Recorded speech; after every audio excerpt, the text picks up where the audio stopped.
It's Monday and you're watching The Big Story, where we'll discuss the top news of today and explain why it matters. I'm Dylan Ang, coming to you live from the Straits Times newsroom. The biggest pro-democracy protest in months. Hundreds of thousands of demonstrators in Hong Kong turned up on Sunday in a show of the movement's staying power. Protesters flooded the city's major downtown boulevards, singing "Glory to Hong Kong" and chanting 5 demands, not one less. The rally was the first organised by the Civil Human Rights Front to get approval since August.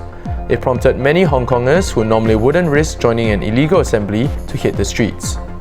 The protests were largely peaceful until nighttime, with tensions between riot police and some demonstrators.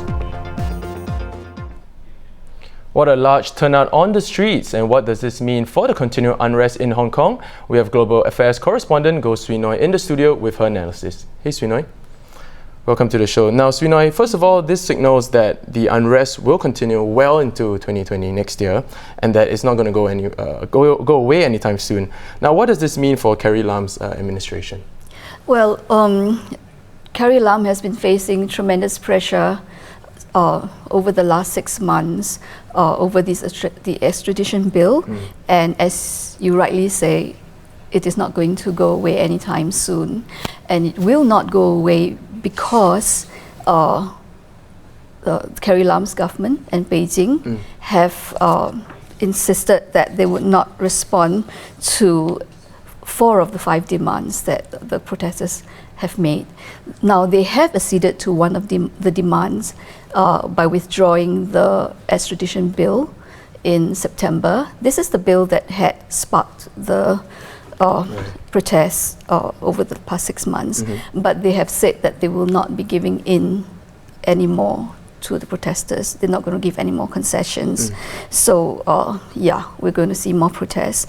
Now, one of the protesters' key demands is to have the government set up this commission of inquiry to investigate police brutality, and many Hong Kongers want such an inquiry because they feel that the police have used excessive force on the protesters.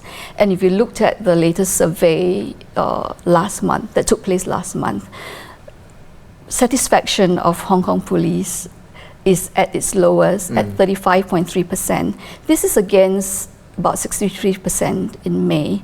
So you can see that people are really dissatisfied and really would like to have this commission of inquiry. So early next month, the findings of the police watchdog is going to come out. They have Carrie Lam's government has asked this watchdog to look at police behavior.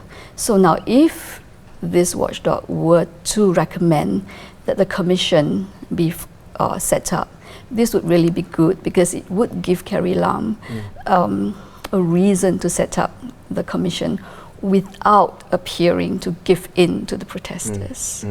Now, Sui Noi, protesters, they have sworn to continue pressuring the government, and I see that they have used a combination of both peaceful as well as not so peaceful means.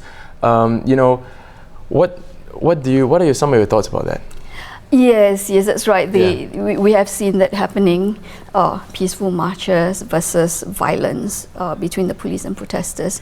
And actually, if we see the peaceful protesters, they say that, whether it is violent, and a violent expression or peaceful expression, it is an expression of a view, and they have shown solidarity. Peaceful protesters have shown solidarity with radical protesters by not judging what the radical protesters do, by not overly criticizing them.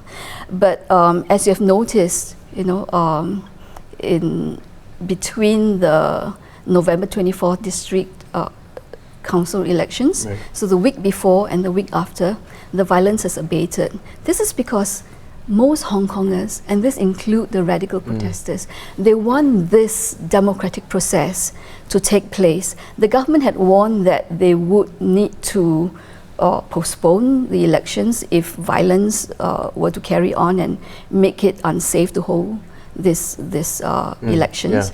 And radical protesters had heed the warning, and they had kept off the streets in the week before and the week after. Now the problem is this, that after the results came out that showed that the Pan Democrats had won a landslide, right? Carrie Lam, instead of responding to this by acting, she says that, okay, we have seen the results, we realize the dissatisfaction of the people with the current situation, we will listen to the opinions of the people, and we will seriously reflect. But on the other hand, she has not acted. And to a lot of the Pan Democrats, this is a golden opportunity for her to actually do something without seeming to give in to violence, to the violent protesters. And the huge turnout that we see on Sunday, the huge turnout that you talked about, is the Hong Kongers telling Carrie Lam again, please do something. And the fear is that violence may escalate if the government continues to drag its feet. Right, right. Well, thank you, Sui Noi, for coming on the show and for sharing more about this. Now, if you'd like to keep up to date with everything that's happening in Hong Kong, you can always visit our website at straitstimes.com.